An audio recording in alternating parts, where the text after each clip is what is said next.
je sais, n'ayez pas peur, la vidéo est extrêmement longue. Je voulais vraiment faire un pronostic complet sur toutes les équipes de cet Euro. Je vous invite à accélérer la vidéo si c'est trop long pour vous, à même l'écouter en podcast en faisant quelque chose à côté, c'est vraiment le plus simple. Et si jamais vous vous intéressez à seulement une équipe ou deux, je vous invite à directement aller au chapitrage et vous sélectionner le groupe que vous voulez. Je vous souhaite un excellent visionnage, la paix sur vous. Bon, ben, il semblerait que nous y sommes. Est-ce que vous sentez cette odeur? Est-ce que vous ressentez autour de vous cette énergie? Cette énergie qui indique que l'Euro 2024 arrive. Les amis, j'espère que vous allez bien. Quel plaisir infini de vous retrouver aujourd'hui. Pour évoquer l'Euro 2024, les pronostics complets de cet Euro qui s'annonce absolument fabuleux. Et si vous ne ressentez pas encore beaucoup de hype, j'espère vraiment que ma passion se sentira à travers cette vidéo parce que je suis tellement hype. Mais voilà, on va évoquer ces sélections et je voulais faire un focus complet sur beaucoup d'équipes. Malheureusement, le temps et l'organisation n'ont pas été de mon côté, malheureusement. C'est pas grave, je vais l'évoquer dans cette vidéo de toute façon. Il y aura beaucoup de choses à dire. Et avant de commencer totalement, je tiens à dire que ce sont que des pronostics. Je n'ai pas la science exacte et on rappelle que science exacte ne veut rien dire dans le football. Tout peut arriver. Donc prenez surtout cette vidéo comme oui des pronostics, mais ma passion, parce qu'on va parler de ces pays. Il y a plein de choses à dire sur plein d'équipes. Donc voilà, je suis trop heureux. Qui seront les tops? Qui seront les flops? Parce que oui, à chaque fois, il y a des grosses surprises ou même des petites surprises et parfois des gros flops, des gros échecs. On va voir ça tranquillement. Et mesdames, messieurs, commençons avec ce groupe A qui est déjà quand même assez dingue. Et un groupe donc composé de l'Allemagne, qui est le pays hôte, notons quand même, c'est extrêmement important, l'Écosse, la Hongrie et la Suisse. Vraiment un groupe que je trouve assez homogène. Je pense que ce qu'on peut dégager immédiatement, c'est Allemagne en première position. Oui, mais attention, je pense que cette équipe allemande, elle a un effectif de port, malgré des absences importantes, notamment Hummels. Pour ne citer que lui, il y a quand même des absences, il faut le dire, importantes. Maintenant, il faut quand même dire la vérité, l'Allemagne, je ne vais pas dire que c'est le plus rassurant. Il y a eu des vrais bons résultats, même contre l'équipe de France, c'est vrai. Mais il y a, je pense, un petit peu d'inquiétude, sur tout ce qui va être transition, les contres et tout. C'est une équipe qui peut être vraiment vulnérable aux contres. Je pense qu'on l'a vu même très récemment. Voilà, sur ce match-là, notamment contre l'Écosse. Alors oui, c'est un match amical, c'est pas forcément très important, mais que ce soit l'envie des joueurs et tout, ça, ok, on peut le comprendre. Mais après, je veux dire, tactiquement parlant, il faut jouer au football. N'oublions pas que le football, c'est de la tactique. Et voilà, on sait que l'Allemagne peut être très haute sur le terrain. Là, on est à 70% de possession. Bon, ils avaient du mal. Ils avaient du mal en transition, en contre, avec Kimmich notamment qui peut monter très haut. Bon, on va pas développer trop longtemps non plus, sinon la vidéo va vraiment durer trop de temps. Maintenant, je pense quand même que pour la phase de poule, ça pourrait aller. Mais est-ce que tu me dis l'Allemagne gagne tous les matchs? Je suis peut-être pas très sûr. Je suis peut-être pas très sûr parce que à côté, il y a vraiment de bonnes équipes. Concernant l'Écosse, c'est une vraie bonne équipe. Je pense quand même que elle est un petit peu en dessous, mais il y a vraiment du talent. Il y a vraiment du talent dans cette sélection. Quand on voit l'effectif écossais, il y a quand même vraiment de bons noms qui sont en plus des joueurs plutôt connus. Robertson, à 30 ans, il est, je vais plus dire un peu à son prime de sa carrière, mais c'est toujours un top joueur très important pour cette Écosse-là. Gilmour qui a une saison un peu en demi-teinte, mais qui va être présent, qui est un grand espoir du football écossais. Comment ne pas évoquer forcément McTominay, très top joueur, qui avait marqué, je crois, 7 buts ou 8, je sais plus, lors des qualifs, c'est énorme. Donc voilà, en vrai, l'Écosse, sur le papier, c'est bien. Maintenant, c'est sur le papier, il y a aussi une limite défensivement où ça peut vraiment prendre l'eau. Bon, on verra bien. Et surtout que globalement, la Hongrie et la Suisse m'ont l'air d'être au-dessus. On va rappeler quand même quelque chose, j'ai oublié de le préciser. Les troisièmes de groupe passent. Donc chaque équipe aura à cœur de tout donner jusqu'à la dernière seconde, surtout si tu dis, bon ben, la troisième place, ça peut faire un truc de fou. Et surtout que si tu es troisième avec 3 points, tu peux peut-être te qualifier, c'est ça qui est dingue. On l'a déjà vu dans les compétitions précédentes. Mais évidemment, le match le plus important pour ce groupe, clairement, c'est Hongrie-Suisse, la toute première journée, le samedi 15 juin à 15 h. Il y aura, je pense, la place qui va un peu décrire la deuxième place. Les deux équipes sont honnêtement très bonnes. Je pense quand même que la Hongrie a peut-être un peu plus, vous savez, ce côté créatif, ce côté imprévisibilité, explosif, parce que la Suisse, ça peut être très terne, voilà, malheureusement, il y a vraiment de très bons joueurs. Chaka, pour ne citer que lui, mais il y en a vraiment plein d'autres. Freuler, voilà, même au gardien, bon, je pense que Yann Sommer est quand même un top gardien, Kobel est également un méga top gardien. Maintenant, il y a un peu ce manque de créativité, comme j'ai dit, d'explosivité. Et il y avait Shaqiri qui... Bon, voilà, il joue encore au football, mais c'est quand même plus compliqué. Est-ce que Shaqiri sera un acteur majeur? On verra bien. Vous me dites un petit peu si vous êtes suisse, à me donner votre ressenti. Je pense quand même qu'il y a un peu plus de garantie niveau Hongrie, mais garantie pas tant dans l'individualité, mais plutôt dans ouais, le fait que ça peut être une équipe plus imprévisible et plus dangereuse, surtout offensivement parlant, notamment avec Szoboszlai qui est exceptionnel, même s'il a moins joué avec Liverpool, il reste exceptionnel avec la Hongrie. Mais voilà, moi je suis d'accord avec vous, quand on regarde un petit peu l'effectif suisse, il y a vraiment des très bons trucs, notamment Akanji qui je pense est un des meilleurs défenseurs centraux actuellement, il fait une trop grosse saison avec City. Même Okafor qui sera, je pense, vraiment important. Voilà, Chaka, comme je l'ai évoqué. Bon, il y en a beaucoup. Mais voilà, je pense quand même qu'il y a, mais mine de rien, des absences importantes. On verra un petit peu comment ça va se donner. Même concernant l'avant-centre, est-ce qu'Embolo sera là? On ne sait pas. Il y a un peu de flou et je me dis, voilà, ça peut être une équipe qui va un peu patiner face à cette Hongrie-là. Mais clairement, les amis, l'équipe qui arrivera à gagner dans Hongrie-Suisse, pour moi, aura une très forte chance de finir au moins deuxième, au moins. Après, bon, est-ce que l'Allemagne va choquer un petit peu? Je pense pas. En tout cas, allez, je vais pronostiquer ça. Je pense que dans l'absolu, le truc le plus probable, c'est Allemagne, Suisse, Hongrie, Écosse. Maintenant, voilà, ça veut un peu rien dire dans le football. Je vais mettre la Hongrie deuxième. Je compte sur le fait que, mine de rien, ils ont un vrai bon gardien, Gulaschki. Bon, c'est vrai que la Suisse a également un top gardien. Et on va dire cette individualité offensive qui peut énormément faire la différence. Ce qu'on retrouve un peu moins en Suisse, mais mine de rien, il y a un entrejeu plutôt fort, par exemple comme Chaka. Je pense quand même que vous savez, la possession stérile de la Suisse peut un peu les mettre mal. Allez, on va arrêter pour ce groupe, les amis. Voilà mon classement pour le groupe A. Le groupe B, bon, les gars, c'est le groupe de la mort, de très très loin. C'est un groupe absolument exceptionnel entre l'Espagne, la Croatie, l'Italie et l'Albanie. Un groupe absolument merveilleux et honnêtement, j'espère que je peux regarder tous les matchs de l'Euro. Ne ratons pas un seul match de ce groupe exceptionnel. Mais globalement, on a vraiment des top groupes. Alors, on va pas se mentir, je ne sais pas s'il y a des Albanais qui m'écoutent. L'Albanie est honnêtement une vraie belle équipe, mais je ne sais pas dans quel monde ça peut terminer au-dessus. Alors oui, honnêtement oui, et croyez-moi, sincèrement, je parle de foot que depuis quelques mois sur cette chaîne, mais je suis le foot maintenant depuis longtemps, et je suis historiquement quelqu'un qui fait toujours attention aux petites équipes, entre guillemets, et oui, bien sûr que l'Albanie peut tenter sa chance. Bon. Maintenant, il faut être aussi factuel. Rien que quand tu vas sur Transfer Market, les cotes des équipes, les valeurs marchandes, bon, bah voilà, on voit que l'Angleterre, elle a 1,5 milliard de valeurs marchandes. Quand on voit les valeurs les plus basses, bah, ça n'a pas de... Il y a un truc qui est réel. L'Albanie est à 111 millions. Hein. C'est très faible. Hein. C'est littéralement l'avant-dernière valeur marchande de l'euro. Alors oui, vous le comprenez, si tu réussis à sortir de ce groupe avec une valeur marchande aussi faible, c'est exceptionnel. C'est évidemment un exploit absolu, surtout face à des monstres. Hein. Quand tu vois un petit peu la valeur marchande de la Croatie, c'est quand même assez élevé, 327 millions. Alors voilà, c'est pas non plus, voilà, on est d'accord. Bon, l'Italie, pour le coup, on approche du milliard. Et l'Espagne, on est très proche du milliard. Bon, c'est compliqué. Et mine de rien, l'Albanie a quand même quelques petites individualités qui peuvent faire la différence. Je pense notamment à Broja et à Aslani. Je suis désolé si je prononce mal leur nom. Mais les deux, à 22 ans, sont un petit peu, vous savez, les deux joueurs vraiment très forts de cette Albanie, qui fait que, ben, mine de rien, individuellement, il y a de la qualité. C'est pas comme si il y avait absolument personne et qui pouvait rien faire et tout. Bon, voilà. Et mine de rien, c'est un avant-centre et un centre de milieu défensif. Bon, mine de rien, on verra. Ça peut être quand même un indicateur, je pense, important. Et voilà, mine de rien, l'Albanie, bon, ben, il y a eu une qualification à l'Euro où ils ont fini premier. Ils ont encaissé seulement 4 buts. Bon, c'est pas si mal. Maintenant, oui, il y a quand même des défaites contre le Chili 3-0, la Suède 1-0. Bon, voilà. Je ne vais pas dire tout va très bien non plus, surtout que je l'ai évoqué, oui, Broja et Aslani, encore une fois, désolé si je défonce leur nom, je suis désolé. Certes, ils sont très utilisés avec l'Albanie, mais ce sont des joueurs qui ne jouent pas vraiment beaucoup en club. Donc, quid du rythme et tout?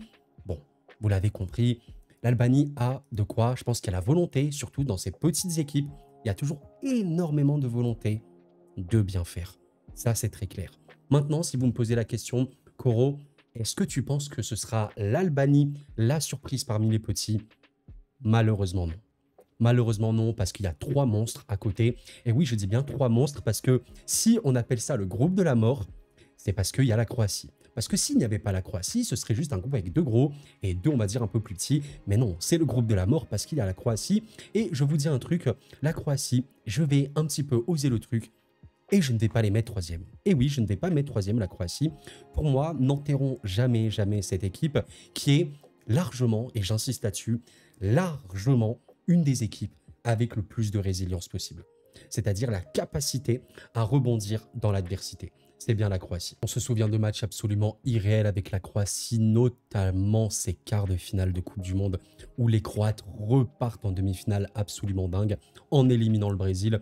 On se souvient évidemment de ce match qui a dû faire énormément de mal aux amis croates où ils arrivent à revenir 3-3, mais oui, les prolongations arrivent et l'Espagne gagne 5-3 après un match complètement fou. Et oui, oui, cette Croatie, les amis, bon ben, comme ils avaient à l'époque, ce fameux Modric, Brozovic, Kovacic, c'est vraiment la raison pour laquelle la Croatie est très très dangereuse. Quand tu vois l'effectif, il y a honnêtement de très très très bons joueurs à pas mal de postes. Je vais quand même évidemment évoquer Gvardiol, qui est certes très très jeune, mais qui est absolument une référence mondiale aujourd'hui, coté à 75 millions. Évidemment, voilà, on l'a évoqué, Brozovic, Kovacic, Modric. Bon ben, encore une fois, même si Modric il a 38 ans et que c'est un milieu un peu vieillissant, ça reste parmi les meilleurs entre-jeux d'Europe, facilement, et du monde, je pense, du football. Donc voilà, c'est quand même très très dingue. Ce qui va pêcher, je pense, pour la Croatie, c'est l'aspect offensif parce que, bon, il peut avoir quelques petits ailiers, de percussions, machin et tout. Ok, même si c'est pas non plus les meilleurs. Mais oui, l'avant-centre, bon, il y a Kramaric, il y a Budimir, il y a Petkovic. Les gars, on a connu mieux et c'est un petit peu là où le bas blesse. Alors, je suis d'accord que je joue un petit peu à mettre la Croatie deuxième. Je pense que dans la probabilité la plus importante, on serait plutôt sur un truc Croatie troisième, Espagne 1 et Italie 2. Je pense qu'on serait à peu près sur un truc comme ça, mais je vais mettre Croatie deuxième, qui va, oui, finir deuxième, et l'Italie troisième, mais qui, je pense, se qualifiera, parce qu'on se rappelle que pour se qualifier, il faut au moins 3 points. Je parle de historiquement parlant. Les équipes qui se qualifient en étant les derniers des meilleurs troisièmes ont 3 points avec soit un goal average à 0 ou à moins 1 grand max, mais je ne crois pas qu'à moins de 3 points et moins 2 de goal average, ça passe. C'est pour ça que je suis très pessimiste pour l'Albanie, parce que ça signifie que l'Albanie doit soit faire 3 matchs nuls, ok, donc techniquement ça suffirait. Est-ce qu'elle peut faire ça? Bon, je ne suis pas trop sûr.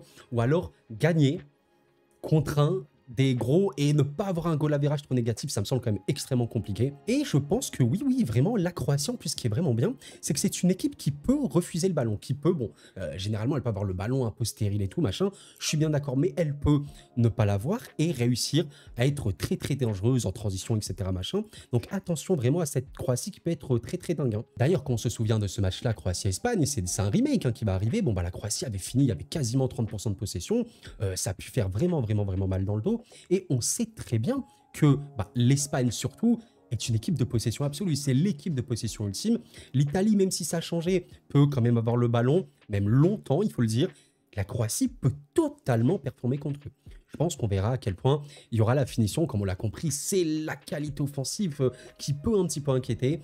Mais on verra, hein, il y a toujours cet entrejeu absolument délirant, ce sera absolument exceptionnel. Et d'ailleurs, quand même à noter, à l'heure où je m'exprime, la Croatie a battu le Portugal. Et oui, la Croatie a battu le Portugal. Bon, oui, tu peux faire tourner, machin, je suis d'accord. Ça, c'est des petits matchs comment vous dire, amicaux. Mais voilà, mine de rien, il y avait toujours ce Kovacic, Brozovic, Modric qui était titulaire. Ça a fait le taf et bon, bah écoutez, c'est un match amical, il ne faut pas en tirer non plus trop de leçons. Mais je pense que l'équipe croate, oui, clairement, c'est une des meilleures équipes pour poser problème à l'Espagne et à l'Italie notamment. Je ne vais pas développer plus longtemps pour ce groupe, sinon oui, je pense que la vidéo, je pense qu'elle dure déjà plus d'une heure, c'est terrible. Mais voilà, Espagne et Italie sont clairement des grosses équipes. Je pense que l'effectif espagnol, il est à peu près monstrueux sur beaucoup d'aspects. Alors peut-être que oui, encore une fois, la qualité à finir leurs actions, c'est compliqué, mais l'Espagne, c'est des préceptes de jeu absolument délirants. C'est une giga ultra surdomination. Bon, oui, je pense que l'Espagne fera un euro énorme, est un des potentiels vainqueurs. L'Italie, c'est aussi fort. Il y a quand même, je pense, des blessures importantes. Rien que quand tu vois Scalvini qui s'est blessé, c'est quand même très triste, même si je pense qu'ils ont un peu de certitude quand même défensivement. On verra, parce que Scamacca qui arrive, ça peut être ultra intéressant à suivre. Mine de rien, il y a de la qualité avec Barella notamment, Chiesa. Il y a de la qualité dans cette Italie. C'est pas la plus grande Italie du monde, mais l'Italie a Donnarumma et on sait qu'avoir un méga top gardien dans ses compètes, c'est extrêmement important. On rappelle que l'Italie est championne d'Europe en titre. On verra bien. Allez, moi je suis joueur, comme pour Hongrie et Suisse, j'avais envie de mettre la Hongrie deuxième. Je suis joueur et je vais mettre la Croatie deuxième. Même pourquoi pas première, on ne sait pas, dans le football tout peut arriver. Croatie deuxième et Italie troisième, mais qui passera, je pense clairement, en tant que meilleur troisième. Le groupe C, ok, alors un groupe franchement qui, vous ne le voyez pas trop ici, est-ce que vous le voyez comme ça? Oui, vous le voyez, Slovénie, Danemark, Serbie et Angleterre. Alors peut-être comme ça sur le papier, c'est pas le groupe le plus exquis et tout. Et ok, mais mine de rien, en vrai, c'est intéressant parce qu'il y a des équipes comme la Slovénie qui est clairement un petit poussé. Attention, attention parce qu'il peut se passer un truc avec cette Slovénie. Même si voilà, sans suspense apparent les amis, je vais quand même être obligé de mettre l'Angleterre première. Ça me semble logique, même si je suis d'accord avec vous. L'Angleterre, voilà, il y a des choses, on n'est pas très content avec cette Angleterre-là, parce que je pense qu'on est tous d'accord pour dire que l'effectif anglais, il n'a aucun sens. Voilà, il n'a aucun sens. Ça, c'est une vérité absolue. On ne va pas réécrire l'histoire. Pour vous dire à quel point cet effectif n'a absolument aucun sens, on parle d'une valeur marchande cumulée d'1,52 milliard, tout va très très bien. On parle des valeurs marchandes les plus importantes de cet effectif. En fait, on parle de 5 joueurs, voilà, littéralement, pas un ou deux, 5 joueurs au-dessus de la barre des 100 millions. Voilà, tout va bien. Harry Kane, 100 millions. Declan Rice, 120 millions. Bukayo Saka, 140 millions. Phil Foden, 150 millions, évidemment. Jude Bellingham, certes extrêmement jeune à 20 ans, 180 millions. LOL MDR, Bellingham à lui seul, vaut plus que la Roumanie ou l'Albanie. On s'amuse beaucoup dans ce sport. Non, mais je troll, mais vous, voilà, juste pour vous montrer la qualité de fou. Maintenant, oui, je suis d'accord. Cette équipe, elle peut être inquiétante. Et c'est ça, en fait, le paradoxe. C'est qu'on peut avoir des bons joueurs, mais le collectif, tactiquement, il faut savoir comment tu vas jouer, comment tu vas faire pour t'adapter aux équipes, etc. Il y a plein de paramètres à prendre en compte. Et bon, ouais, c'est vrai que quand on regarde les 5 derniers matchs, toutes compétitions confondues, pour l'Angleterre, il y a un 1-1 contre la Macédoine, bon, c'est un peu obscur, 1-0, défaite, attention, contre le Brésil, il me semble que c'était Hendrick en plus qui avait marqué, 2-2 contre la Belgique, qui est une vraie belle équipe que j'aime beaucoup, on parlera après, Angleterre, Bosnie, là, il gagne 3-0, et un peu une grosse clim, mais oui, l'Angleterre a perdu son match contre l'Islande avec, bon, une compo qui certes avait tourné, on n'est pas très sûr que ce sera ces joueurs-là, mais je suis désolé, Cole Palmer, il me semble qu'il est un peu fort au football, Mainoo, très jeune, mais il me semble qu'il est un petit peu fort, Declan Rice, bon, lol, il est un peu fort ce footballeur, Foden et tout machin, bref, l'effectif est quoi qu'il arrive, taillé pour absolument tout exploser, mais 5 derniers matchs, une seule victoire, pardon. C'est vrai que c'est un peu bizarre. C'est un peu bizarre, mais ça en dit aussi long. Ça en dit aussi long que le football, c'est pas que l'effectif. Et je suis obligé de l'évoquer, mais Gareth Southgate est, je vais pas dire l'ennemi public numéro 1 en Angleterre, mais clairement, on a bien vu que ce coach avait certes fait des matchs importants avec l'Angleterre, je suis d'accord avec vous, mais je trouve que dans la globalité, franchement, tu te dis, cette génération anglaise, depuis 4-8 ans limite, peut-être que je remonte un peu loin, elle aurait dû gagner. Alors oui, elle a fait finale de l'Euro. Oui, elle a fait demi de Coupe du Monde. Mais avec un tel effectif, tu dois gagner. Tu dois gagner. Tu dois gagner. Elle n'a pas encore gagné, donc on verra. Le football, c'est les détails, hein, je suis bien d'accord avec vous. Je pense quand même qu'ils termineront premiers de ce groupe-là. Maintenant, vous savez, j'ai évoqué des flops. J'avais évoqué les tops et les flops un petit peu de cet Euro, parce que oui, comme toute compétition, il y a des tops et des flops. Eh bien là, je vais dire les termes. Je vois un vrai flop, le Danemark. Et oui, c'est une équipe qui, alors, avant que je commence YouTube, que j'aimais tellement regarder. Réellement, vous savez, un petit peu ce football qui te rappelle le football de club. Hein. Vraiment, le Danemark, tu avais l'impression que c'était un club de football. Aujourd'hui, ça a beaucoup chuté et on parlera juste après de l'Autriche qui est un peu ce nouveau Danemark. Quelle tristesse. On rappelle que le Danemark est demi-finaliste de dernier Euro, mais une Coupe du Monde très malheureuse. Et oui, beaucoup de choses qui ont un peu de downfall au Danemark, il faut quand même le dire. Alors, j'ai bien conscience que ce pronostic 4e Danemark, c'est clairement le prono le plus risqué parce que fondamentalement, ils ont de la qualité. Hein. D'ailleurs, le Danemark, c'est quand même un des effectifs les plus, on va dire avec la valeur marchande, les plus élevés. On est même au-dessus de la Croatie notamment, ou même de l'Ukraine. Voilà, donc c'est quand même dans le top 10 des valeurs les plus importantes. Oui, bien sûr qu'il y a des top joueurs au Danemark, je ne dis pas le contraire, avec évidemment Højlund à Manchester qui est réellement voilà, un peu la star du Danemark aujourd'hui, qui aura à cœur de bien faire dans cette équipe du Danemark, même si son poste en tant qu'avant-centre demande aussi un gros collectif derrière lui. Il faut quand même être honnête. Voilà, il y a des gens qu'on connaît, hein, comme Christensen notamment. Bref, il y en a beaucoup, mais il y a, vous savez, un petit peu les, comment vous dire, les stars un petit peu de ce Danemark, comme Højbjerg de Tottenham, ou même Eriksen qui commence un petit peu à disparaître. Je ne sais pas si c'est le bon mot, mais oui, qui freine un petit peu le vague. Et ça peut être un peu compliqué parce que quand tes cadres sont un peu moins présents, eh ça peut malheureusement tourner. Mine de rien, il faut quand même l'évoquer, mais quand tu vois Kasper Schmeichel, qui a 37 ans, les amis, qui va aller sur ses 38 ans, qui risque de jouer cet Euro, bon, Schmeichel a déjà fait des très gros matchs, on le sait. Maintenant, il est vieillissant de ce que j'ai compris. C'est un joueur qui peut faire plus d'erreurs. Ça peut être compliqué. Donc honnêtement, je ne suis pas très serein pour ce Danemark-là. C'est un peu un coup de poker que je mets. Et j'ai envie d'évoquer la Slovénie directement, qui est un des effectifs les moins cotés sur Transfer Market. Et pourtant, il y a pour moi 2 joueurs qui signifient que cette Slovénie peut faire un truc. Littéralement, les 2 joueurs les plus cotés, Jan Oblak et Benjamin Šeško. C'est pour moi, en fait, la raison pour laquelle le foot est vraiment dingue. Oui, le football est un sport collectif. Mais pour moi, il y a une vérité qui ne sera à jamais réelle. Tu veux gagner des matchs, ou plutôt, tu veux gagner des grandes compétitions, tu dois avoir énormément de réalisme, offensif comme défensif.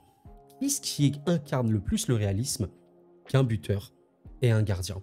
Si tu as un gardien qui est une muraille, on se rappelle de Donnarumma avec l'Italie.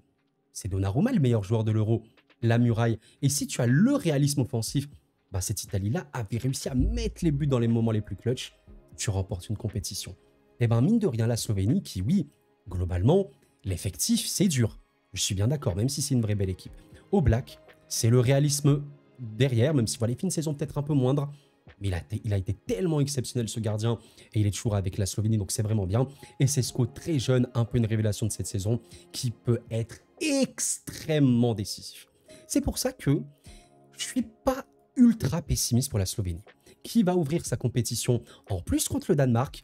Est-ce que la Slovénie va enfin battre le Danemark? Parce que oui, ils sont tombés dans le même groupe, je le rappelle très rapidement. Regardez un petit peu ça. Voilà, le Danemark a fini premier avec la Slovénie, mais ils ont avait 22 points les deux. C'était vraiment égalité, mais le Danemark avait battu la Slovénie.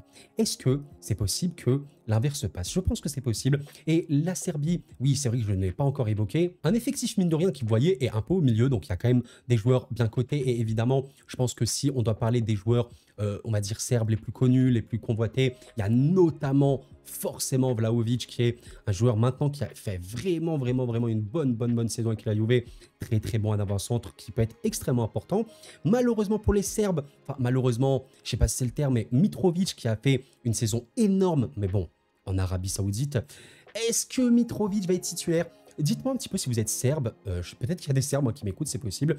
Est-ce que vous préférez pas Vlahovic? Moi, je pense que Vlahovic serait quand même meilleur. Maintenant, voilà, on verra. Je pense que Mitrovic jouera. Voilà, il y a évidemment d'autres joueurs. Comment ne pas évoquer Sergej Milinkovic-Savic, qui est très bon. Maintenant qu'il est parti en Arabie, c'est un peu moins ça. Mais bon, dans cette Serbie, il peut faire un truc. Et je trouve que globalement, la Serbie peut être plus solide. Mais quand je dis plus solide, c'est-à-dire plus consistant à avoir des résultats. Parce que oui, si on parle de solidité défensive, non, ce n'est pas le cas. La Serbie n'est pas une équipe défensive, je pense qu'on l'a bien vu. C'est une équipe, quand tu vois les matchs, bon, certes, ça peut faire des matchs sans prendre de buts, ça c'est totalement vrai. Et ça marque beaucoup de buts, c'est ça la vraie qualité serbe, c'est beaucoup de buts marqués quand même.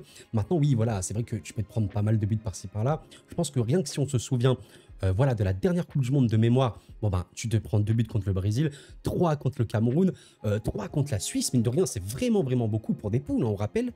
Et bon, ouais, vraiment, réellement, regardez un petit peu la Serbie, 8 buts encaissés à l'époque. Mine de rien, voilà, c'était à peu près les mêmes joueurs aujourd'hui. C'était compliqué. Maintenant, voilà, ça compense avec une très grosse qualité offensive, avec notamment, vous savez, une équipe très axiale, Milinkovic, Savic notamment, avec potentiellement Vlahovic, Mitrovic, c'est très bon de manière axiale. Donc, on verra bien. Maintenant, oui, voilà, je prends ce pari du Danemark dernier. Est-ce que la Serbie va finir deuxième? Est-ce que la Slovénie? Est-ce que machin? Écoutez, j'ai envie de me dire que oui, la Slovénie, c'est beau. Je pense quand même que il peut avoir plus de difficultés. Il faudrait vraiment que Oblak et Šeško soient au top du top. Et c'est possible que la Slovénie finisse deuxième. Maintenant, je me dis, allez, il y a quand même plus de garanties niveau Serbie. Je vais les mettre deuxième. Je me dis qu'une attaque aussi forte va poser problème. Et on verra bien. On verra bien. C'est un petit peu mon pronostic-ci. Mais attention, il y a vraiment un monde où, si on considère que le Danemark flop, selon ma théorie, si la Slovénie bat le Danemark avec 3 points, tu te mets bien. Franchement, tu te mets bien. Il suffit que tu arrives à choper peut-être 1 point contre la Serbie. Et oui, la Slovénie va passer en 8e. C'est ça qui est assez dingue. On verra bien. Mais voilà mon classement pour ce groupe C. Très osé, je vous l'accorde. Mais bon, j'ai envie de jouer. Ah, mes chers amis, le groupe D. Quel beau groupe, le groupe de l'équipe de France. Si vous supportez l'équipe de France, manifestez-vous. Mais manifestez-vous, qu'importe qui vous supportez. Qu'importe, je vous jure vraiment, on est là, on aime tout le monde, il n'y a absolument aucun problème. Mais oui, forcément, un beau groupe, tellement indécis, tellement particulier, parce que, vous savez, pour moi, ce qui me fait le plus peur dans ce groupe, c'est l'Autriche. Eh oui, c'est l'Autriche. Parce que l'Autriche, les gars. Évidemment, je pense pas qu'il va terminer première, mais un peu ce qu'était le Danemark au dernier Euro, j'ai l'impression que l'Autriche est le nouveau Danemark. Vous voyez un petit peu ce que je veux vous dire? Une équipe qu'on n'attend pas forcément, mais c'est vrai que ceux qui aiment le football, ceux qui suivent le foot, quand on regarde l'Autriche, on essaie de comprendre, on se dit, il y a des trucs, il y a vraiment des trucs. Attention à cette Autriche. Malheureusement pour eux, il me semble, alors il faut vraiment confirmation parce que je n'ai pas vérifié à ce point, il me semble qu'il y a une hécatombe. Il me semble que beaucoup de joueurs seront absents, notamment à cause des blessures importantes comme des ligaments croisés ou d'autres, notamment Schlager. Bon, d'ailleurs, il y a 2 Schlager, je crois que les 2 sont absents, donc c'est très problématique pour eux. Mais ça reste une équipe avec des joueurs vraiment fabuleux. Bon, bah, rien qu'on voit, les 3 joueurs les plus cotés, Sabitzer, Danso et Leimer, pour moi, ils sont vraiment très top. Et même Danso, qu'il faut vraiment pas sous-estimer. C'est pas parce qu'il joue dans le championnat de France qu'il peut être sous-coté qu'il faut sous-estimer. Non, Danso est vraiment super bon. Leimer, est-ce que j'ai besoin de décrire? Tellement explosif ce joueur comme Sabitzer. Enfin vraiment, c'est exceptionnel. Donc rien que ça, bah, ça t'annonce quand même une colonne vertébrale honnêtement très importante. Pour moi, la question également qu'on pourrait avoir, c'est surtout au niveau de l'avant-centre. Est-ce qu'on va mettre Grigoric ou Arnautovic? C'est peut-être ce qui peut un peu peser, mais il peut avoir d'explosivité. Un milieu, comme vous l'avez compris, très fort. C'est dommage qu'il y a eu des blessures. Je pense notamment au gardien titulaire. C'est dommage, c'est vraiment dommage et c'est ce qui pourrait m'inquiéter le plus pour cette Autriche-ci. Maintenant, voilà, il faut vraiment regarder l'Autriche jouer et j'ai pu voir certaines séquences, ça joue comme un club. J'insiste là-dessus, les gars, c'est comme le Danemark au dernier Euro. Tu les voyais, tu disais, ça joue comme un club. C'est le football total, tu as l'impression, on ne sait pas ce qui se passe. Bon, j'abuse un petit peu, vous avez compris, mais c'est très fort. Et attention, parce que oui, pour moi, l'Autriche, si elle est éliminée en poule, si elle est dernière par exemple, ouais, c'est un échec. C'est vraiment un échec. L'Autriche doit vraiment viser les 8e à minima parce qu'elle peut vraiment faire un truc. Donc voilà, pour les personnes qui ne connaissent vraiment pas l'Autriche, moi je dis attention à l'Autriche. C'est tellement dommage que des mecs comme Schlager, le gardien ou même voilà le milieu, tellement fort, qui est blessé. Des absences évidemment comme Alaba sont importantes. Malgré ça, je pense que oui, l'Autriche va le faire. Et honnêtement, je serais même pas loin de penser qu'ils peuvent même chercher la 2e place, qui pour moi se jouera la 2e place entre les Pays-Bas et l'Autriche. Je ne vois pas les Pays-Bas flop, je sais qu'il y a peut-être cette idée des Pays-Bas qui peuvent flop et tout, je ne vois pas ça. Par contre, la Pologne, qui est vraiment une équipe que j'aime beaucoup, je pense va flop. Voilà, je pense va flop. C'est dommage parce que vraiment, il y a des joueurs qu'on aime. Bon, forcément, Lewandowski, je pense que c'est évidemment le joueur polonais le plus connu. Et mine de rien, il y a quand même des étoiles montantes. C'est ça qui est cool, c'est que la Pologne, je trouve qu'il y a des pépites un petit peu qu'on peut voir ici comme Kiwor, comme Zalewski. Bon, je suis désolé si je défonce les noms polonais. Sincèrement, je ne peux pas bien prononcer. Même Zelinski, qui honnêtement, on attend mieux de Zelinski, je pense, en Pologne. Parce que oui, il y a de la qualité. C'est ça qui est vraiment dingue. Donc bon, je pense qu'on peut même évoquer, vous savez, Bologne a fait une saison exceptionnelle. Il y a Urbanski, exceptionnel Urbanski avec le Bologne. Bon, est-ce que il va jouer? Je sais pas dans l'absolu, je sais vraiment pas. Mine de rien, en fait, ce qui est cool avec la Pologne, c'est qu'il y a toujours, on va dire, cette garantie quand on a parlé du réalisme défensif-offensif. Bon, défensivement, t'as Chesney, on va pas l'évoquer, il est très bon. Il va jouer normalement ses derniers matchs avec la Pologne. Et offensivement, tu as Lewandowski. Donc oui, tu as ça. Mais après, globalement, ouais, l'effectif, il peut avoir du mal. Je suis pas sûr que le coach... Il a fait la meilleure équipe du monde, ça me paraît compliqué. Et je trouve que concernant l'Autriche, les Pays-Bas ou la France, oui, il y a plus de garanties au niveau du jeu, machin et tout, etc. Et oui, du coup, parlons de la France. Alors, je sais que la France, bon, forcément, on vit en France. Enfin, je vis en France et on sait très bien comment c'est ici les mentalités et tout. Oui, il y a beaucoup de gens pessimistes et je ne vais pas en vouloir à ces gens parce que, actuellement, il y a des arguments qui font dire que la France, ça peut être un peu dur. Ça peut être un peu dur. On va faire une vidéo, je pense, focus sur la France avant le début de l'Euro pour expliquer ce qui se passe, mais on ne sait pas trop. On ne sait pas trop qui va jouer, on ne sait pas trop qui sera titulaire. Limite partout, au milieu de terrain, on ne sait pas. En attaque, on ne sait pas. En défense, on ne sait pas. Il n'y a que Maignan. Donc n'hésitez pas à faire votre compo pour l'équipe de France. Maintenant, alors oui, je suis d'accord, on ne sait pas trop qui va peut-être jouer titulaire. On ne sait pas trop à quel point collectivement ça peut être fou. Maintenant, il y a une vérité. La France, si c'est une équipe aussi dangereuse, c'est parce que c'est une équipe qui pourra toujours s'adapter à son adversaire et qu'il y a aussi, un peu comme l'Angleterre ou le Portugal, parmi les meilleures individualités du monde, Kylian Mbappé en premier lieu, qui est évidemment un des joueurs les plus imprévisibles du monde du football aujourd'hui. Je ne vais pas développer trop longtemps pour la France, on fera vraiment un focus complet dans une vidéo. Maintenant, oui, je pense quand même que Finir premier, je vais pas dire c'est le minimum syndical parce que non, ça va être quand même compliqué, surtout au vu du groupe. La Pologne, ce sera pas simple malgré le fait que j'ai dit que ça finit dernier pour moi et que Collection, c'est un peu moins. Ça va pas être simple du tout parce que ça peut être une équipe qui pose un bloc très sale. L'Autriche, j'en parle même pas. Les Pays-Bas, très intense aussi. Je vais quand même l'évoquer, les Pays-Bas, rapidement. Ce qui est vraiment cool dans ces Pays-Bas, c'est que l'équipe a à peu près tout. Et pour moi, le vrai point faible de ces Pays-Bas-là, c'est à quel point c'est une équipe jeune. Et oui, avoir de la jeunesse, c'est bien, mais avoir quasiment que de la jeunesse, bon, regardez un petit peu Xavi Simons, même De Ligt, regardez un petit peu tous ces joueurs-là, 21 ans, 27 ans, 24 ans, 23 ans, 26 ans, 25 ans, enfin bref, il y a plein de joueurs énormes, évidemment, Jérémy Frimpong, on l'a vu à Leverkusen, c'est exceptionnel, bref, il y a plein, je ne vais pas tous les citer, donc oui, je suis d'accord. Maintenant, voilà, les Pays-Bas, il y a aussi un petit peu ce problème de, parfois, tu sais pas trop quoi faire, tu sens que tu peux faire beaucoup mieux, donc c'est vrai que tu as un peu ce ressenti-là. Je suis d'accord pour dire que, attention aux Pays-Bas, c'est pas parmi les 3, 4, 5 favoris, pour moi c'est un petit peu en dessous, vers les 6, 7e place environ. Là, voilà, c'est un vrai outsider pour la victoire finale, mais voilà, mine de rien, je pense qu'une équipe comme ça, qui peut être certes très bonne, très offensif, peut quand même laisser voilà, des espaces, peut être déséquilibré, et finir deuxième pour eux, ça me semble ok. Le Pays-Bas-Autriche sera absolument exceptionnel, j'ai hâte de voir. Voilà le classement que je vois pour ce groupe-là. Vous me dites ce que vous en pensez, mais je pense que c'est vraiment faisable, sachant que l'Autriche, je suis pas loin de les mettre deuxième, honnêtement, mais allez, je vais mettre les Pays-Bas quand même, parce que c'est énorme. Parlons du groupe E. Purée, quel beau groupe quand même. Et avant de parler définitivement des équipes, je tiens à remercier la commu belge qui m'a vraiment apporté beaucoup de messages positifs concernant ma vidéo focus sur la Belgique. Merci du fond du cœur. Je n'ai pas pu répondre à tout le monde, il y avait tellement de messages, mais je vous remercie infiniment, sincèrement, et n'hésitez pas à vous manifester si vous êtes confiant, etc. sous cette vidéo. Merci, vraiment, j'essaierai de répondre au maximum de personnes. Il y avait trop de commentaires, il y en avait vraiment beaucoup. Merci infiniment. J'ai lu tout le monde en tout cas, ça c'est très clair. Et oui, comme je le disais dans ma vidéo sur la Belgique, c'est réellement une de mes équipes préférées d'Europe, même du monde du football. Je pense qu'en Europe, à part la France évidemment, c'est l'équipe que je préfère avec le Portugal. Portugal-Belgique, c'est vraiment des équipes que j'aime beaucoup. Et je vais pas trop mouiller, je pense, en mettant Belgique première parce que, une raison très simple, ce groupe E est, je pense, le groupe le plus abordable pour une grosse équipe. Attention, les équipes ne sont pas sous-estimées.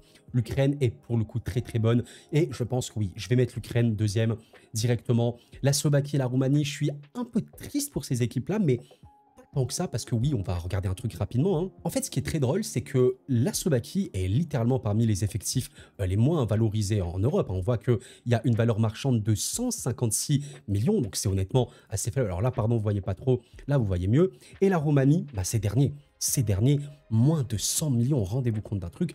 Et honnêtement, oui, les amis, il faut le dire sans stress, la Roumanie est l'équipe la plus faible, je pense, de cet Euro. J'aime pas dire le mot faible parce que personne n'est faible. La Roumanie a mérité sa qualification. J'ai vu les images, j'ai vu l'intensité, l'amour qui se dégageait. Félicitations. Et si vous êtes roumain, bravo à vous, sincèrement. Maintenant, oui, il y a une vérité. C'est un effectif qui est moindre, il faut le dire. Évidemment, la star un petit peu de cette sélection, et c'est limite un petit peu la seule star. Je suis désolé, je vais sûrement exploser votre nom. Le nom, bouchez-vous les oreilles.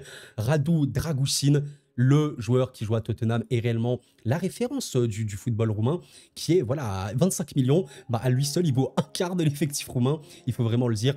Maintenant, oui, voilà, les amis, c'est compliqué. La Roumanie, je vais pas dire qu'il faut un miracle, mais waouh, franchement, si tu finis troisième au moins, félicitations. Oui, il y a une forte probabilité que ça finisse mal pour les Roumains, il faut le dire, mais je pense que tu dois être extrêmement satisfait de la qualification que tu as fait, avec notamment 5 petits buts marqués, encaissés, pardon, 5 petits buts encaissés. Et oui, comme on l'a évoqué, la star un petit peu Dragusin de cette sélection roumaine, il est en grande partie responsable de la réussite de la Roumanie. Bon, je me répète un petit peu, je crois. Bref, et ça se voit totalement. Voilà, quand on regarde les derniers matchs avant la compétition, bon, il y a eu quand même une petite défaite contre la Colombie, match nul contre la Bulgarie. Bon, ce match nul contre le Liechtenstein, je t'avoue que je comprends pas trop, parce que bon, le Liechtenstein, c'est pas que c'est un peu sombre, mais voilà un tout petit peu. Donc bon, qu'est-ce qui va se passer? Roumanie-Ukraine, c'est énorme. Belgique-Roumanie, c'est chaud. Et ce dernier match, ce Slovaquie-Roumanie, est littéralement le match le plus important. C'est pour ça que j'aime l'Euro, parce qu'on s'intéresse à tout le monde. Slovaquie-Roumanie, pour beaucoup, on s'en fout. Mais les gars, pour la Slovaquie et la Roumanie, c'est peut-être le match ultime, parce que s'il y a un vainqueur, oui, il y a un monde où tu peux finir meilleur troisième, parce que il me semble quand même que l'Ukraine est au-dessus, évidemment, la Belgique est très au-dessus. Bon, on verra ce qui va se passer, les amis, ça va être vraiment, vraiment dingue. Pour avoir un petit mot rapidement sur la Slovaquie quand même, parce qu'il y a des joueurs de talent, notamment Lobotka, qui, je trouve, pourrait être toujours mieux avec la sélection slovaque, pardon.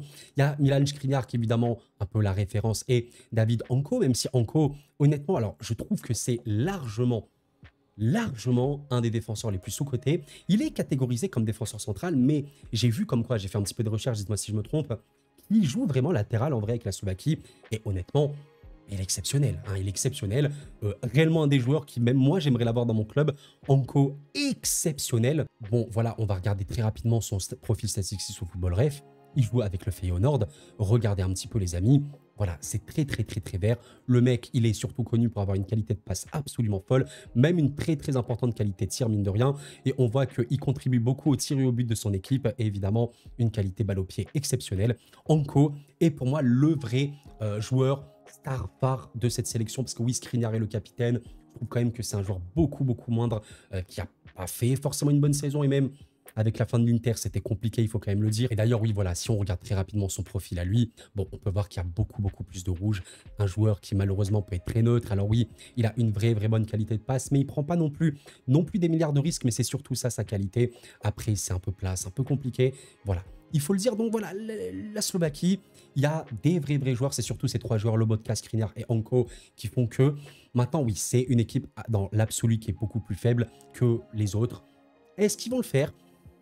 Il va pas avoir tous les meilleurs troisièmes qui vont passer et j'ai peut-être peur que ça suffise pas. Maintenant, oui, allez, je vais dire je sais pas si... En fait, j'ai envie de mettre la Roumanie parce que je me dis défensivement, c'est tellement, tellement, tellement bon et ce genre d'équipe va tellement défendre pour essayer de prendre en compte les équipes. Pour moi, contre la Belgique et l'Ukraine, tu peux pas choper de points. Ça me semble quand même être des équipes super fortes. C'est dur. C'est dur, les amis. Et vous savez quoi? Allez, je vais quand même mettre la Slovaquie. Peut-être parce que voilà, c'est un peu plus connu. C'est un peu plus, on va dire, avec plus de certitude, c'est ce que je voulais dire. Et surtout que oui, dans l'absolu, l'effectif roumain, ça peut être compliqué. Ça peut être compliqué. Et il y a aussi la dimension mentale. Il y a quand même des joueurs d'expérience en Slovaquie. On verra bien. Je vais dire ça comme ça pour ce groupe, les amis. Et j'ai failli oublier quand même, attendez, on va avoir un petit mot pour l'Ukraine, qui a vraiment des joueurs exceptionnels également, hein, qui a mine de rien un effectif vraiment bien valorisé. Hein. Il y a beaucoup, beaucoup de joueurs qu'on connaît plus ou moins. Évidemment, Lunin du Real Madrid, qui jouera normalement, qui honnêtement fait une saison exceptionnelle. Une des grosses raisons de suivre l'Ukraine. L'Ukraine, les amis, on parlait de, voilà, en début de vidéo, les flops et les surprises. L'Ukraine, attention, un peu comme l'Autriche, attention à l'Ukraine. Je pense vraiment qu'en plus, ça peut avoir un très beau football. Pas tout le temps, mais vraiment très beau. Il y a des top joueurs. Évidemment, les trois joueurs les plus valorisés. Modric, Zinchenko et comment ne pas évoquer Dovbyk avec, oui, mesdames, messieurs, vous l'avez vu, Girona qui a fait très bonne saison. Purée, quelle équipe excitante cette Ukraine. Waouh, franchement les gars, le Belgique-Ukraine, j'ai hâte de voir. Parce qu'il y a un monde où la Belgique, qui on sait défensivement peut être énorme, peut un petit peu de choc. Défensivement, offensivement peut être énorme, peut un petit peu de choc défensivement, on verra bien, même si c'est vrai que la Belgique a pris pas beaucoup de buts, mine de rien. Voilà, je vais pas développer plus parce que là, la vidéo, vous voyez qu'elle dure très longtemps. La Belgique, j'en ai fait une vidéo complète, je vous invite à aller la voir avec grand plaisir. Et voilà, pour ce groupe E. Et enfin, le groupe F, quel groupe, franchement, les amis, je pense que le groupe F est... Je limite mon groupe préféré, j'aime trop ce groupe. Portugal, Turquie, Géorgie et République tchèque, j'aime trop ce groupe. Et en fait, j'aime trop le Portugal, j'aime trop la Turquie. Je me suis renseigné sur la Géorgie, j'aime trop. Et mine de rien, la Tchéquie, il y a vraiment des belles choses, j'aime trop. C'est trop grave. Et en plus de ça, les gars, j'ai envie de parler directement un peu ma déclaration d'amour à la Turquie. C'est trop beau, c'est trop beau. Regardons un petit peu les effectifs classés par âge. L'effectif le plus jeune de cet Euro, c'est la République tchèque. Et juste après, c'est la Turquie avec environ 26 ans de moyenne d'âge. C'est dingue de se dire que les deux équipes les plus jeunes sont dans le même groupe. Et oui, la Turquie, c'est vraiment une des équipes qui me hype le plus en vérité. Vous savez, j'ai fait une vidéo sur les jeunes joueurs à suivre et j'étais obligé d'évoquer Kenan Yıldız et Arda Güler qui sont incroyablement jeunes, à peine 19 ans, mais quel crack absolu. Il y a un monde où ces joueurs deviennent les meilleurs mondiaux, ils sont exceptionnels, il y a une génération turque de fous. Mais en fait, ce qui est trop bien, oui, il y a de la jeunesse, mais les amis, il y a de l'expérience. Comment ne pas évoquer Çalhanoğlu, absolument légendaire, facilement un des meilleurs milieux d'Europe, hein, maintenant depuis vraiment longtemps. Formidable, très sous-coté je trouve quand même, parce qu'il joue en Italie, c'est un championnat qu'on connaît peut-être un petit peu moins, mais il est absolument fabuleux. Et voilà, il y a plein d'autres joueurs, notamment la défense où il y a de la qualité. Maintenant, je pense que cette équipe, elle a, comment vous dire, je vais pas dire un plafond de verre, elle doit se racheter de la désillusion du dernier Euro. Et en fait, ce qui est cool, c'est que Arda et ils disent, mine de rien, ça peut tout changer. Parce que c'est tellement l'explosivité, la création, la technique. Il peut tout se passer avec cette jeunesse. Et quand tu vois à quel point c'est bien encadré, bon, j'ai envie d'y croire. Et oui, je vois la Turquie, enfin, maintenant c'est bon, passer en huitième de finale. Terminer première, ça me paraît vraiment dingue. Parce que oui, il y a un monstre, il faut quand même l'évoquer les amis. Le Portugal est un monstre. Voilà, il faut le dire. Le Portugal est choquant. Voilà, il faut clairement dire les termes. Le Portugal, mesdames, messieurs, est la troisième équipe la plus chère sur Transfer Market. 1 milliard en valeur marchande. Est-ce qu'on a développé la qualité de l'effectif portugais qui, pour moi, oui, est parmi les gros favoris de cet Euro, même si on va évoquer, il y a quand même des choses, on peut être un peu inquiet, mais cette équipe, en fait, a tout. Et un peu comme l'Angleterre, je ne vais pas dire que c'est une anomalie qu'ils n'ont pas gagné, parce qu'ils ont quand même gagné l'Euro 2016, je le rappelle, mais ces mecs-là doivent aller plus loin. Il y a à chaque fois, tu te choques un petit peu comme ci, comme ça. Tu as beaucoup de regrets avec le Portugal. C'est une équipe que j'aime énormément, je l'ai déjà dit plein de fois, mais le Portugal est largement une de mes sélections préférées. Mais regardez les joueurs. Mais regardez les joueurs. Entre mélange parfait, l'expérience et la jeunesse. Leao, Ruben Dias, Bruno Fernandes, Bernardo Silva. Mais regardez tout ça. Évidemment, Nuno Mendes, comment ne pas évoquer João Neves, Neves de Benfica, 19 ans, déjà un des meilleurs du monde à son poste. Vitinha, l'explosion absolue. Même Gonzalo Ramos, qui je pense deviendra un des meilleurs à terme. Il y a évidemment les anciens comme Cristiano Ronaldo qui sont toujours là, comme Pep ou Pepe. Le mec, il a bientôt 5000 ans, il est toujours là au football. Bref, l'effectif, il a pour moi tout. En vrai, vraiment, d'extérieur, je vois le Portugal, je suis en mode jeunesse, joueur d'expérience, collectif, comme une famille, très bonne ambiance. Le coach qui est arrivé, Roberto Martinez, l'ancien sélectionneur belge, il t'a créé une équipe de porc. Non, franchement, cette équipe a tout. Cette équipe a tout, c'est pas normal. Le Portugal peut gagner l'Euro, absolument, mais maintenant, il faudrait être très concentré. On rappelle quand même que sous Martinez, il y a des moments absolument fous, hein.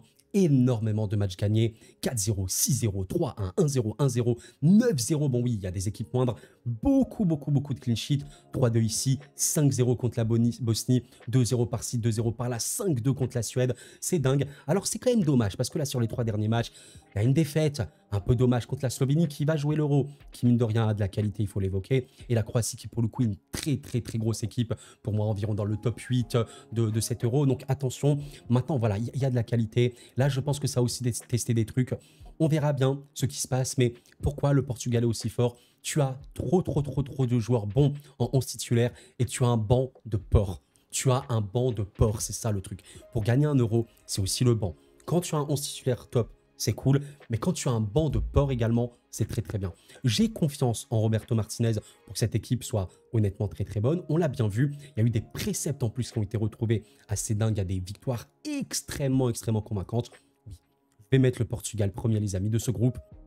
Et je pense réellement que pour la suite, c'est très compliqué. La Géorgie est évidemment un des petits poussés de cette compétition, il faut quand même le dire. Maintenant, oui, c'est vrai que la Géorgie a littéralement une des stars mondiales du football. C'est dingue de se dire qu'un pays, ben voilà, qui a évidemment un pays de foot, hein, parce qu'il y a une ferveur partout dans le monde du football, mais qui est un pays qui historiquement n'a pas eu non plus des joueurs formidablement top monde.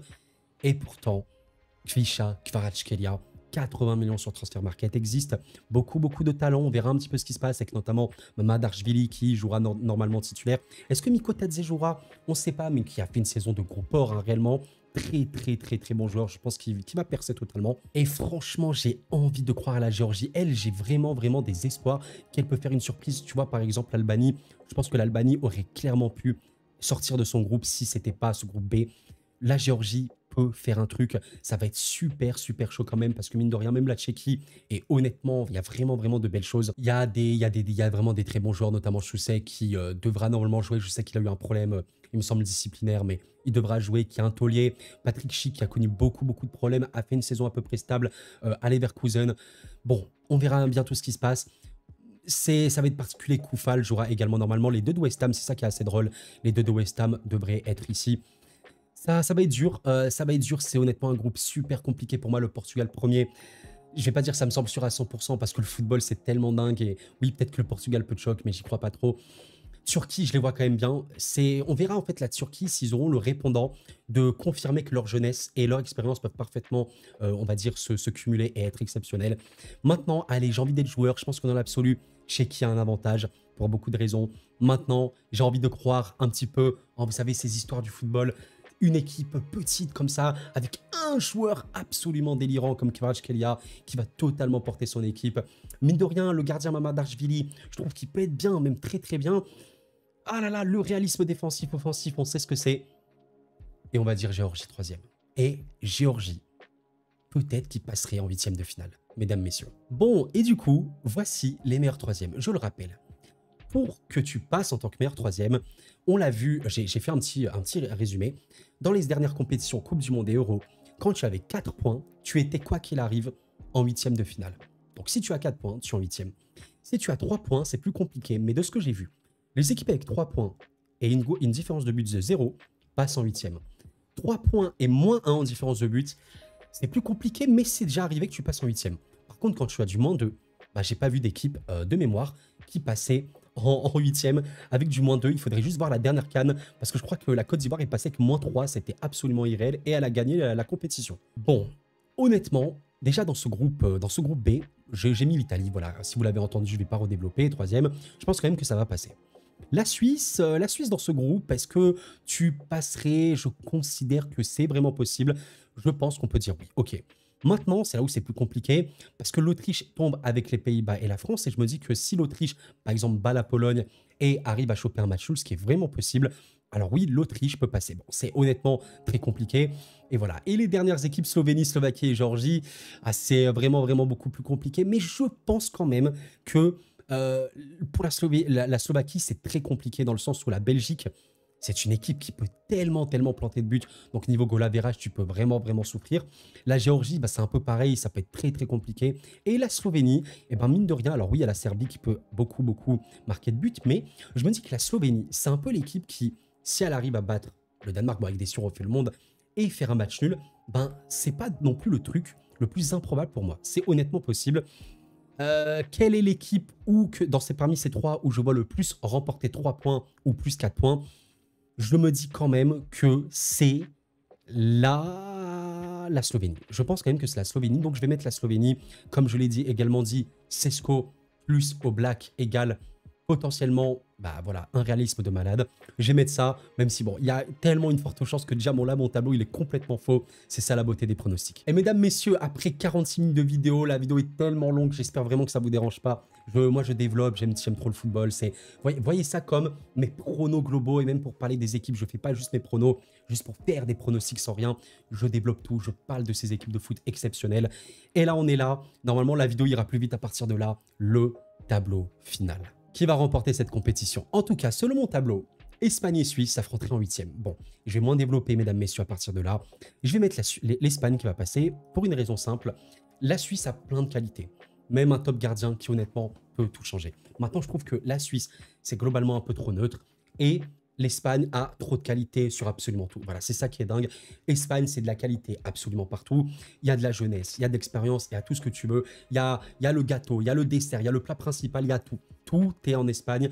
Il y a juste peut-être un peu souci à la finition, mais il domine trop. Il domine trop, donc c'est pour ça que l'Espagne peut totalement choquer le monde, honnêtement. Et en plus, on parlait de finition, mais bon, sur les derniers matchs, tu as 5-1 ici, tu as 5-0 ici, tu as 3-3 contre le Brésil, tu as 3 buts également contre la Géorgie, 3 contre Chypre. Bon, voilà, c'est une équipe qui est honnêtement choquante, hein. Il y a trop de qualité, comme je l'évoquais, regardez un petit peu. Oh, il y a tout, hein, il y a tout. Il y a même des joueurs, vous savez, qu'on n'attend pas forcément, qui sont sur le banc comme Merino, qui peut vraiment jouer sa carte à l'Euro. Est-ce que des mecs comme Grimaldo qui ont fait des saisons de port peuvent jouer? Bon, les amis, ça me semble clair que l'Espagne est dangereuse. Allemagne-Serbie, waouh, très très beau match en prévision si ça arrive. Mine de rien, la Serbie est une équipe qui peut poser des problèmes à l'Allemagne, notamment en contre, parce que voilà, on sait que l'Allemagne, ça peut être compliqué de tenir un petit peu, on va dire, toute cette défense. Je dis pas qu'il y a des mauvais défenseurs, parce que et Rudiger sont vraiment bons, mais quand il s'agit de défendre en courant, En phase de contre et tout, c'est beaucoup plus compliqué parce que c'est un schéma qui peut être déséquilibré côté allemand. Maintenant, je me dis quand même que l'Allemagne devrait passer, elle est chez elle. On sait que quand même à l'Euro, jouer chez soi, c'est pas forcément très positif. Le Portugal qui perd à chez soi contre la Grèce, la France qui perd chez elle contre le Portugal, même l'Angleterre qui a perdu chez elle contre l'Italie. C'est pas forcément ouf, hein, c'est pas forcément ouf, mais je vais mettre l'Allemagne vainqueur. Allez, Portugal, Slovénie, les amis, je vais pas trop développer non plus. La Slovénie a une vraie belle équipe. La Slovénie a Šeško, a Oblak notamment, le Portugal. Ouais, ils m'ont l'air dangereux, ils m'ont l'air très dangereux, les Portugais, lol. Pays-Bas, Ukraine. Bon, Pays-Bas, Ukraine, très beau match. Et honnêtement, un Pays-Bas, Ukraine qui arrive, pour moi, c'est honnêtement possible que l'Ukraine passe. Très honnêtement. Parce qu'il y a trop de qualité offensive. Mine de rien, Lounine, c'est sale, c'est très sale. Et les Pays-Bas peuvent peut-être parfois pêcher à la finition. Est-ce que je suis joueur à ce point et je mets l'Ukraine qui passe? Je sais pas, mais je me dis quand même que les Pays-Bas ont globalement plus de qualité. Même un meilleur banc, je vais quand même mettre les Pays-Bas. Très belle équipe avec Xavi Simons notamment qui a explosé. Le leader technique de cette sélection. Belgique, Italie. Waouh, sale. Et oui, c'est pour ça que la Belgique a, entre guillemets, pas trop de chance. Parce qu'elle chope normalement, il faudrait voir au niveau des points et tout, mais normalement, comme tu peux le voir dans le tableau, tu chopes le 3e du groupe B. Et ça, c'est sale. Ça, c'est très sale. Honnêtement, c'est que ce soit l'Italie, que ce soit l'Espagne, ou que ce soit la Croatie, par exemple, c'est très compliqué pour la Belgique. Belgique-Italie, est-ce que la Belgique est capable de sortir les champions d'Europe en titre? Oui, bien sûr que oui. Tout le monde est capable de sortir tout le monde, c'est ça le football. Maintenant, dans les faits, est-ce qu'il y a des arguments pour? Oui également. Oui également, parce que la Belgique, c'est une attaque de dégénérés mentaux, hein, parmi les meilleurs du monde littéralement. Trop de qualité, même en banc. Voilà, comme je l'ai évoqué dans ma vidéo Focus, Doku, Bakayoko, Lukaku sur le banc, t'as Charles de Ketelaere, etc. machin. Trop de qualité. On verra bien, même Openda qui fait pas forcément l'unanimité, on sait jamais. Il y a trop de qualité. Maintenant, on verra défensivement l'Italie. Ça peut être fort, je suis d'accord. Le milieu de terrain peut être très intense. Mais il y a un gros manque de qualité, de finition dans cette Italie-là. Donc, mine de rien, peut-être que la Belgique va pas trop avoir du mal contre eux. On verra bien. Évidemment, Donnarumma, s'il est énorme, ça va être compliqué. Mais allez, j'ai envie de jouer. Et Belgique qui passe en quart de finale et qui élimine les champions d'Europe en titre. France-Turquie. Ouh là là. Oh là là, s'il y a un France-Turquie qui arrive, honnêtement, ça me fait flipper parce que la Turquie est très bonne. Il y a trop de qualité également. Ouais, c'est dingue, mais quand même, globalement, la France est à peu près plus forte que la Turquie sur tous les points. Je pense qu'il y a un meilleur gardien, plus d'expérience et tout. Globalement, la défense, je te parle pas des joueurs, je te parle même de l'animation et tout. Je pense que c'est quand même très fort, même si c'est pas le point fort ultime de la France. Le milieu de terrain français, il est énorme. Alors attention, hein, quand même, rien qu'avec Çalhanoğlu de l'autre côté, c'est énorme. Et offensivement, évidemment, la France, avec une queue Kylian Mbappé, c'est énormissime. Bon, je pense quand même que la France a un avantage, mais attention à ne pas revivre comme France-Suisse, une clim énorme. Mais purée, ça me rend un peu triste pour la Turquie. J'aimerais vraiment qu'ils ne tombent pas contre la France comme ça en demi, en 8e. Mais bon, je vais quand même mettre la France. Angleterre-Autriche, waouh. Oh les gars, s'il y a un Angleterre-Autriche, oh, ce serait dingue de malade. Mais vous savez que premier degré, j'ai envie de mettre l'Autriche qui passe. 0 vanne. En vrai, on ressortira la vidéo, je ferai mes réactions à cette vidéo. Mais en vrai, Angleterre-Autriche, j'ai limite envie de dire Autriche qui passe. 0 vanne, que c'est pas une blague. Parce qu'en fait, l'Autriche joue comme un club de football. Il y a quand même beaucoup de blessures. En fait, les blessures font mal. À Schlager, à Alaba et tout, il y a quand même des blessures. Bon, les amis, on va dire par morale, ça veut rien dire. Je vais quand même mettre l'Angleterre qui va passer. Mais attention, là, j'ai un mauvais feeling sur cet Angleterre-Autriche s'il arrive. Je vais mettre l'Angleterre qui a globalement, évidemment, beaucoup plus de qualité que toutes les équipes d'Europe. Mais l'Angleterre, vraiment, attention à l'Euro qu'ils puissent faire. Attention à l'Euro qu'ils vont faire, ça peut être chaud. Et Hongrie-Croatie, purée, mais encore des matchs. Oh, non, mais les 8e, là, vraiment, mon tableau, je suis fan de, je pense, tous les 8e. Hongrie-Croatie, oh, le match de porc. Le match qui peut se terminer en 2-4, 1-1 prolongation, 2-3, enfin, des trucs de malade. Ouais, c'est... Je sais pas du tout. Ouais, je pense que la Croatie, quand même, globalement, plus d'expérience, plus de qualité.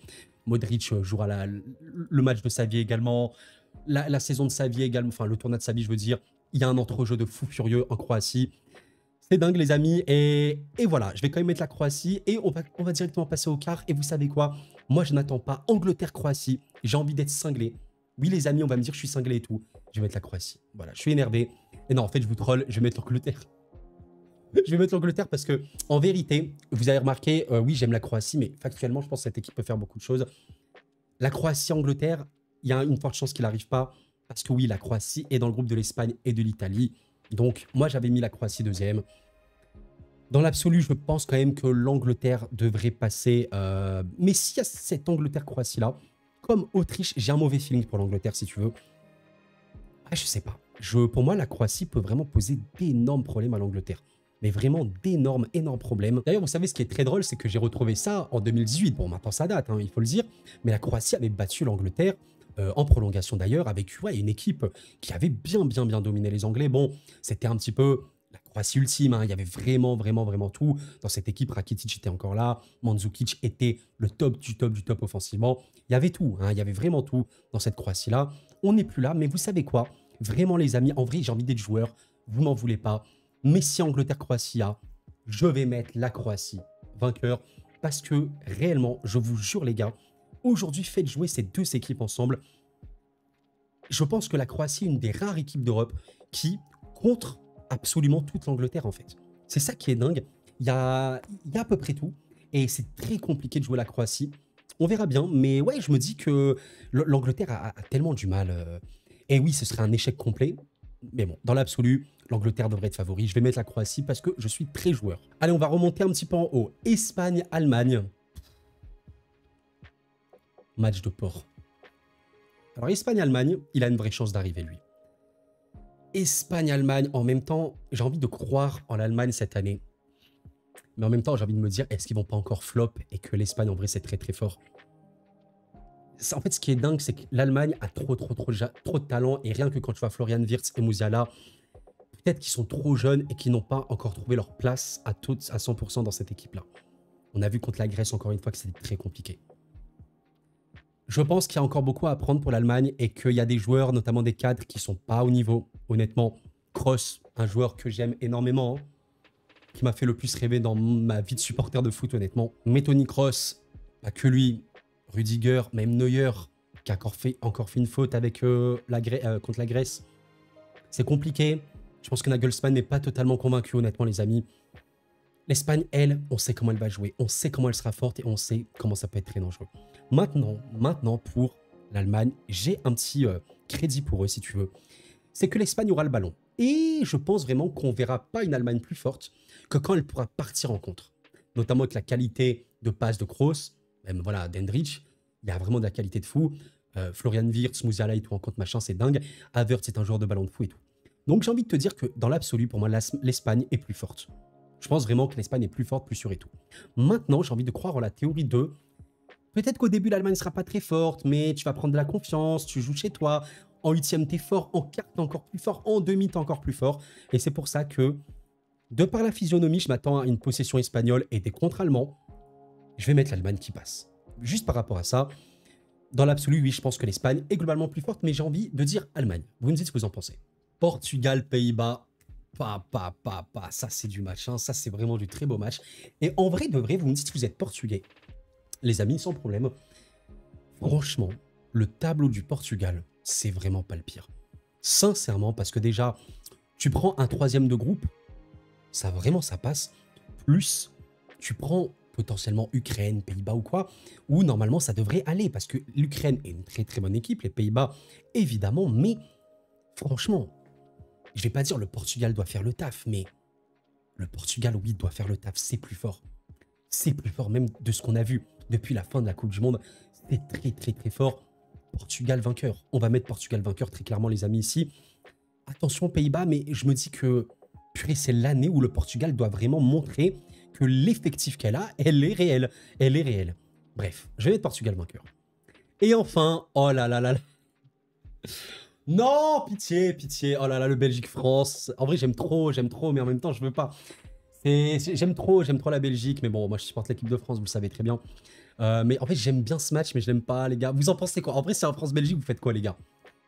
Oh là là là là là là, le remake de la demi de Coupe du Monde. En vrai de vrai, moi je vais être très honnête avec vous. Je vais être 100% honnête avec vous. Vous me posez la question, ouais Koro, Belgique-France, est-ce que tu es confiant? Non. Non.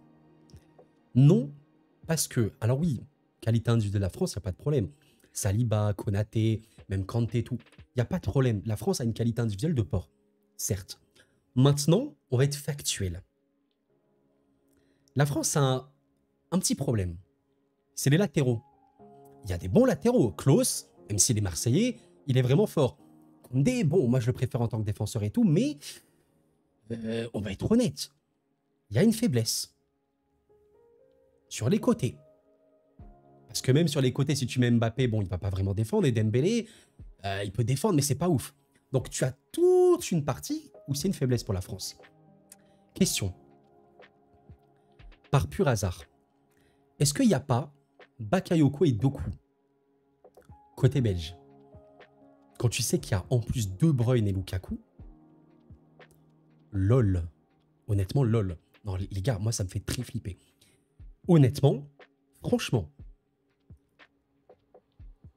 je pourrais mettre ça. Alors oui, je vais pas non plus être en mode, ouais, mais attends, mais Koro, tu parles pas des parfois de la France. Évidemment, les Belges, ils doivent affronter Dembélé, Kylian Mbappé, mais on sait pas trop qui sera le dernier attaquant. Est-ce que ce sera Giroud? Parce que si c'est Giroud, ça n'a rien à voir avec si c'est Barcola. Si c'est Thuram, c'est encore différent. On sait pas ça. La Belgique sait comment elle va jouer offensivement. Et on a vu que la Belgique pouvait être exceptionnelle offensivement. J'ai pas parlé de l'entrejeu.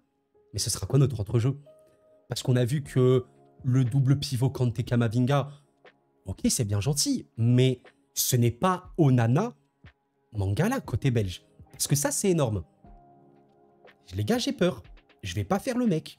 Le gardien Maignan, j'ai dit qu'il était bon, c'est vrai. Attention, cela dit, il faut pas non plus aller que du côté de Maignan où il est exceptionnel et tout. C'est un top gardien monde. Il fait pas la saison non plus du siècle avec Milan. Je suis d'accord que Courtois va pas jouer. Castells est honnêtement très bon. Je vais pas dire que je suis serein. Les amis, je vais pas dire que je suis serein. Maintenant, on va quand même le dire concernant l'expérience globale. Concernant le fait que voilà, la France est en plus vice-championne du monde. Championne du monde et doit absolument se racheter de l'échec en 8e. Globalement, oui. Je pense que si on doit mettre un pourcentage, la France est favori. 60-65%. Mais qu'est-ce que je flippe si on joue la Belgique? Parce que les Belges voudront vraiment prendre leur revanche sur nous en 2018, les amis. Et j'ai très très peur. Et honnêtement, si la Belgique bat la France, je le dis cash. Oui, la Belgique peut être championne d'Europe largement, parce que si tu bats la France, clairement, tu peux être champion. Les amis, je vais quand même mettre France. Et enfin, des demi-finales absolument choquantes. Allemagne-Portugal et France-Croatie. Et je pense que les demi-finales que le plus de monde voit, c'est Portugal-Allemagne ou Portugal-Espagne et France-Angleterre. Je pense que c'est à peu près les demi-finales que tout le monde voit. Maintenant, voilà, moi j'ai ça sur mon tableau. Allemagne, Portugal, match de dégénéré entre ouais, deux équipes du top 4-5. Lol. Bah honnêtement, lol, là je peux rien dire parce qu'il y a trop de qualité. Et en fait, si tu veux, l'Espagne et le Portugal, pour moi, ça peut se ressembler plus, sauf que là où l'Allemagne, dans ma tête, battrait l'Espagne parce que tu vas réussir à jouer en contre et tout, le Portugal gère mieux ça, quand même, globalement. Et surtout, le Portugal n'a pas besoin d'avoir autant le ballon. Alors oui, c'est vraiment devenu une équipe qui peut être vraiment de possession, même énormément, il faut vraiment le dire. Mais disons que je pense que l'Espagne sans ballon, ça peut être plus compliqué que le Portugal sans ballon. Vous voyez ce que je veux vous dire? Et honnêtement, le rêve allemand, pour moi, prendrait fin en demi-finale. Parce que le Portugal est globalement trop fort. Et oui, oui, je vois... En fait, j'ai refait le tableau dans ma tête et tout plusieurs fois. Il y a une probabilité vraiment forte que le Portugal aille très loin et aille la chercher. Honnêtement, c'est une équipe énormissime. J'ai envie d'y croire en cette génération de fous furieux. On verra bien, mais si tu bats l'Allemagne chez elle, eh ben c'est un truc de fou. Voilà, mesdames, messieurs, Portugal en finale. Et l'autre match, France-Croatie, encore un remake. Mais les gars, j'ai l'impression qu'il y a un France-Croatie tous les jours. Les gars, c'est bon, on en a marre un petit peu. France-Croatie, bon... je suis obligé de mettre France. En vrai, je dis pas ça du tout parce que je suis supporter, mais parce que ouais, la France est quand même plus fort. Je vais pas développer, mais oui, la Croatie, c'est également une équipe qui peut poser beaucoup de problèmes à la France. Il y a un entrejeu de fou furieux, mais je pense qu'il n'y a pas assez cette qualité de finition. Et regardez, je vais même faire le beau jeu.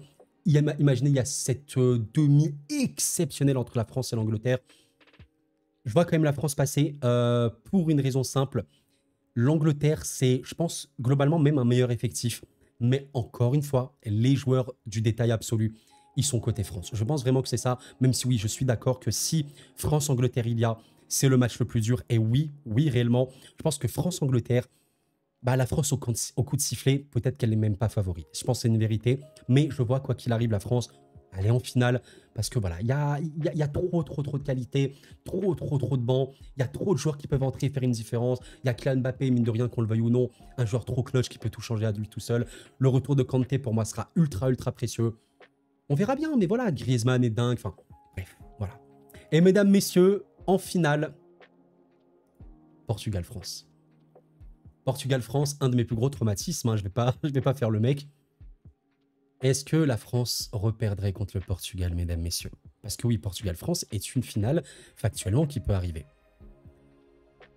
Mesdames, messieurs, je ne sais pas quoi dire. Honnêtement, je ne sais pas quoi dire. Je pense que, et je le dis, en vrai, ça je le disais avant YouTube, pour moi, le Portugal a eu beaucoup de problèmes niveau coach et tout. Santos a un peu gâché cette génération. Maintenant, avec Martinez, tout a changé. Je pense vraiment que l'équipe du football européen la plus saoulante à battre dans ce genre de compétition de très haut niveau, c'est le Portugal. Parce que c'est une équipe qui est tellement capable du meilleur comme du pire. Alors oui, l'Angleterre, c'est également le cas et tout, c'est vrai. Mais c'est plus impressionnant. Je trouve que le foot portugais, il y a plus ce côté imprévisible, ce côté technique, ce côté beauté, esthétisme qu'il y a moins ailleurs. Il y a moins ça en France, je trouve. Il y a moins ça en Angleterre, je trouve. C'est un jeu qui peut être dingue. Il y a beaucoup de jeunesse également qui vraiment va monter. Maintenant, voilà, peut-être que je surcote un peu ce Portugal-là, mais pour moi, c'est clair que c'est une équipe ultra dangereuse. Portugal-France, mesdames, messieurs, le remake. Et la France prend sa revanche. Voilà, mesdames, messieurs, je dis les termes. En vrai, je suis désolé, mais je veux que la France gagne, mais en même temps, j'y crois réellement, quoi. Je sais qu'il y a beaucoup de gens qui sont pessimistes, qui sentent pas trop, mais j'ai le feeling de me dire que, vous savez, l'équipe de France, parfois, on n'en attend pas beaucoup. Et on voit que c'est un truc de fou, et parfois, c'est le contraire, on en attend trop, et c'est une catastrophe. Oui, je peux comprendre ce mauvais feeling-là, mais vous savez, il y a eu plein de fois où, bah, notamment la Coupe du Monde 2018, je suis désolé, mais est-ce qu'on était vraiment confiant au début de la compétition pour l'équipe de France? Voilà, pas trop. Au final, tu bats l'Argentine dans un match historique, tu vas en quart, tu vas en demi, tu vas en finale et tu gagnes. C'est le football, les gars, c'est le football. Je sais pas, je suis mort de rire parce que j'ai vraiment envie d'y croire, les gars. Et je vais mettre France qui bat le Portugal après un match historique, après un match où le détail individuel ultime va se déclencher. Kylian Mbappé contre CR7, ça me tue, c'est trop drôle, ce scénario me fait trop rire. Mais voilà les amis, j'espère vraiment que vous avez apprécié une des vidéos les plus longues de ma chaîne, je crois que c'est la vidéo la plus longue. Énormément de travail de préparation en amont. Vraiment, si vous l'avez apprécié, s'il vous plaît, pensez à liker la vidéo avant de partir. Je vous en remercie infiniment. Et si vous me découvrez, bah, n'hésitez pas à vous abonner, on va vivre 7 €. Tellement de la meilleure des manières. Je ferai quelques lives, pas où je commenterai parce que je ne peux pas commenter, mais des lives où on pourra parler, faire des débriefs, des récapitulatifs de tout ça. Ça va être absolument merveilleux, les amis. Waouh, j'ai pris un grand plaisir à préparer cette vidéo parce que j'ai dû me documenter sur énormément d'équipes, vous vous en doutez, je ne connais pas toutes ces équipes, c'est totalement normal, je ne suis pas fou à regarder toutes les sélections du monde, mais qu'est-ce que je suis hype, je pense que j'aime les 24 équipes du tournoi, elles sont vraiment très belles. On peut avoir des matchs choquants dès les huitièmes, mais à partir des quarts, ça n'a aucun sens. Portugal-France, ce serait fabuleux, et je vous rappelle les amis, tout ça, c'est qu'un pronostic. Vous voyez bien que si vous avez regardé la vidéo entièrement, bah bravo à vous déjà. Mais moi, je prends ça comme un jeu. C'est un jeu pour moi. Je ne pronostique pas en mode ultra sérieux, comme ma vie en dépendait. Pas du tout. Et tout est possible. Là, j'ai mis Portugal-France en finale. Peut-être que le Portugal et la France vont sauter en huitième. J'en sais rien. Mais bon, tout est possible. Allemagne-France en finale, j'y ai pensé. Allemagne-Angleterre, j'y ai pensé. Espagne-France, j'y ai pensé. Espagne-Angleterre, j'y ai pensé. Il y a plein de trucs. Ça va être dingue. Les amis, faites vos pronostics. Qui va remporter l'Euro? Qui sera la meilleure équipe d'Europe? Qui va détrôner l'Italie? Ou est-ce que l'Italie sera encore championne? J'ai trop hâte de voir également les petites sélections, voir les surprises qu'il y aura, parce qu'il y a des surprises tout le temps. Et partez du principe que c'est sûr à 99,9% que mes pronos seront faux. Les amis, merci d'avoir suivi la vidéo, c'était Koro, prenez soin de vous. Et la paix sur vous.